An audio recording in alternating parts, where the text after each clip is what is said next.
Okay, so let's dive into the hidden psychology behind a word we probably all say way too much without even thinking about it. Sorry. It sounds polite, right? But what if I told you it's often a really deep-seated survival instinct? Let's figure out what's really going on here. So let me ask you something, and be honest. Have you ever been, walking down the street and someone else bumps into you, but the first words out of your mouth are, "Oh, I'm so sorry"? If you're nodding your head right now, you are definitely not alone. And it's so easy to just brush this off as being too nice. But psychology tells a completely different story. This isn't just some social quirk. For a lot of us, it's a survival instinct our brain learned a long, long time ago to keep us safe. All right, so let's unpack this. Let's get into what's actually happening with this powerful sorry reflex. Yeah, on the surface, it absolutely looks like just being polite. But what's really going on is that your brain has flipped a switch into what we can call protection mode. You're not actually sorry for a mistake you made. You're using the word sorry as a tool to shut down any potential conflict before it even has a chance to start. So let's take a closer look at this protection mode. What exactly is it, and where in the world does it even come from? Well, this protective instinct actually has a name. It's called the fawning response.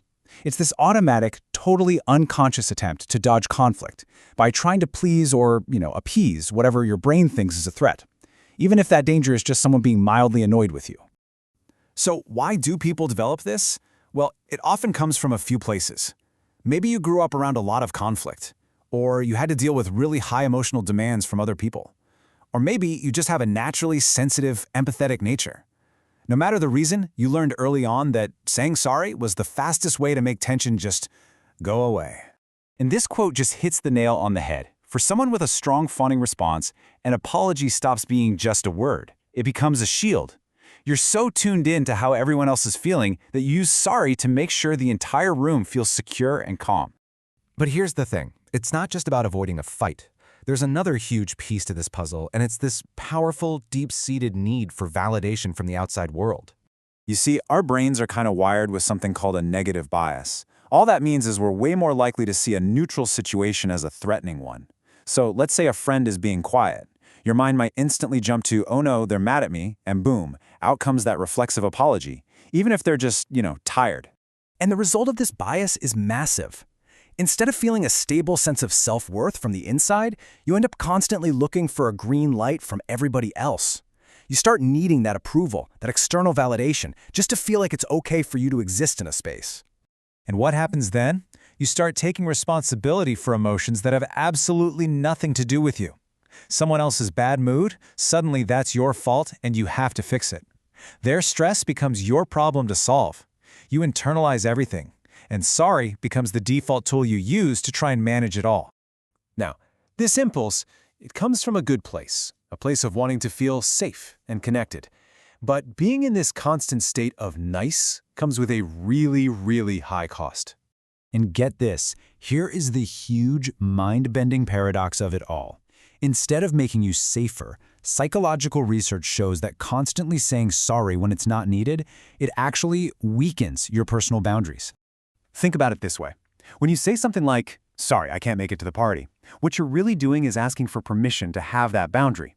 You're framing your own needs as an inconvenience, something you need to be forgiven for, instead of just a simple fact of your life. And over time, this takes a serious toll. It leads to this deep emotional exhaustion from just being on high alert all the time. You end up carrying the emotional weight of everyone around you. And maybe worst of all, it creates this vicious cycle of fear. You become terrified of the conflict that might happen if you ever stop apologizing. So, if any of this is sounding familiar, how do you break the cycle? How do you actually move from that constant state of protection mode to a place of real, genuine internal peace? Well, the way forward is actually a simple but really powerful three-step process. First, just notice it. Feel that urge to say sorry bubble up. That's it, just notice. Second, ask. Take a half-second pause and ask yourself, wait, am I actually at fault here, or am I just trying to manage their mood? And third, choose. Consciously choose a different, non-apologetic way to respond. And here's what that choice can look like in the real world. Instead of, sorry, I can't make it, try, I'm not available for that. Instead of, sorry to bother you, try, is now a good time.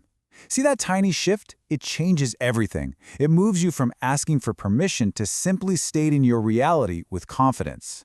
And just to be super clear, this is not about becoming rude or inconsiderate, not at all. This is a profound act of self-respect.